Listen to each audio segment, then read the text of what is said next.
ایک تو لا اکراہ فی الدین، دین میں کوئی جبر نہیں ہے۔ جو مفہوم یہ لوگ لیتے ہیں، ہمارے پاس صدر اول سے لے کر آج تک قرآن مجید کی آیات کی تفاسیر موجود ہیں، احادیث موجود ہیں۔ لا اکراہ فی الدین کا مفہوم آج تک کسی نے وہ نہیں لیا جو اس دور کے لبرلز اس کا مفہوم لیتے ہیں، اور زبان زد عام کر دیا گیا۔ اور عام میں نے سنا ہے لوگ کہتے ہیں جی دین میں کوئی جبر نہیں، دین میں کوئی سختی نہیں، جو مرضی کرتا پھرے۔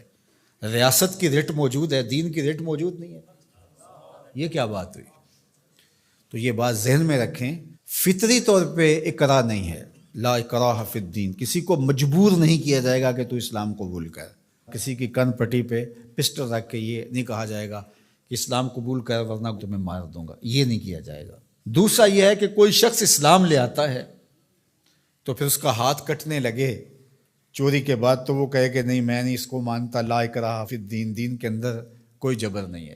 بدکاری کے اوپر اس کو سنگسار کیا جانے لگے تو وہ کہے لا اکراہ فی الدین۔ جب مال آئے گا تو زکوٰۃ اس کو دینا پڑے گی، اور اگر انکار کرتا ہے ریاست کی ذمہ داریوں میں شامل ہے کہ اس سے زکوٰۃ لے۔ حضرت ابو بکر رضی اللہ تعالیٰ عنہ نے فرمایا لو منعونی اقالا لقاتلتہم علی منعہ، فرمایا اگر ایک رسی کھجور کی جو نکیل کے طور پہ اونٹ کے ناک میں ڈالی جاتی ہے، اگر اس کے دینے کا بھی انکار کرتے ہیں تو کہا ابو بکر آرام سے نہیں بیٹھے گا جب تک وہ رسی وصول نہیں کر لیتا۔ تو آپ کہیں گے دین میں جبر کوئی نہیں، تو رسول اللہ سے دین آپ نے سیکھا تھا یا ابو بکر صدیق نے سیکھا تھا؟ حضور کی صحبت میں بیٹھ کے دین کس نے سیکھا تھا؟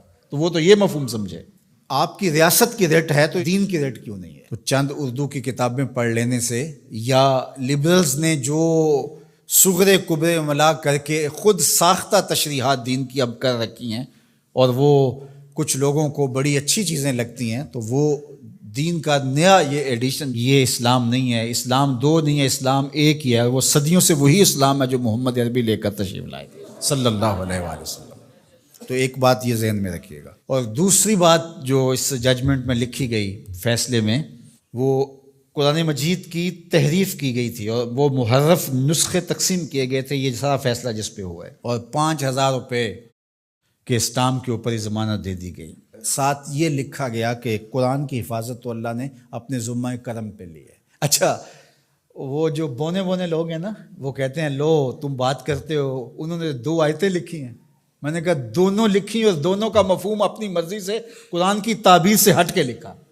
آیت لکھی انا نحن نزلنا الذکر و انا لہ لحافظون، اس کو ضمانت دے دی جس نے جو ہے وہ قرآن مجید کا مفہوم بدل کے کتاب چھاپی۔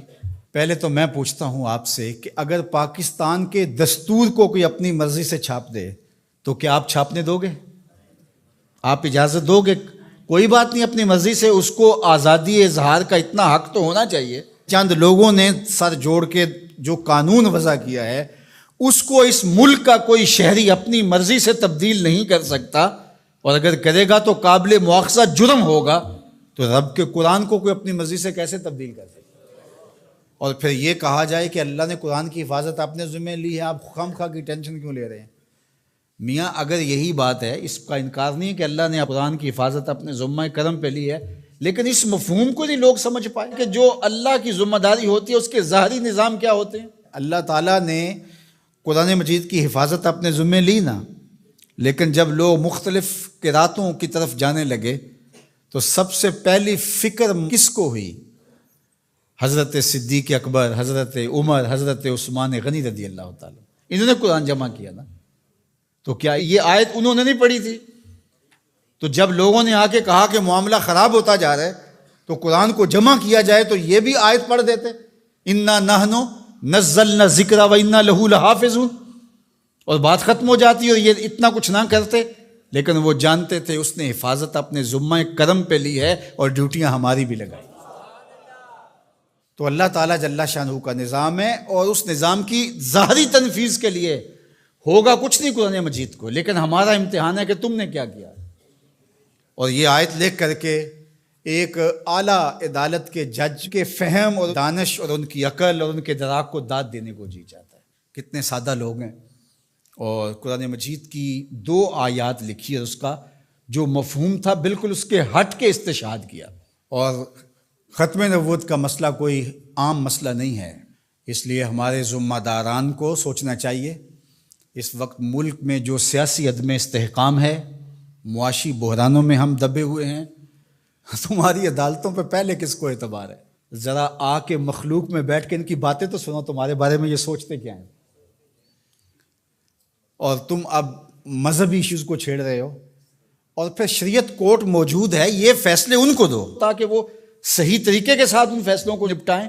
ہر چیز اپنے ذمے لے لینا اور پھر تماشا بن جانا جس طرف ملک کو لے جایا جا رہا ہے۔ کچھ لوگ تو یہ کہہ رہے ہیں کہ کچھ عالمی سازشوں کے ڈانڈے اس سے ملتے ہیں۔ میں سمجھتا ہوں کہ عالمی دسیسہ کاروں کو کچھ کرنے کی ضرورت ہی نہیں ہوتی ہے، ہماری حماقتیں ہی کافی ہیں ان چیزوں کو کرنے کے لیے۔ تو اللہ تعالیٰ جل شانہ حفاظت فرمائے اور اس وطن کی خیر فرمائے۔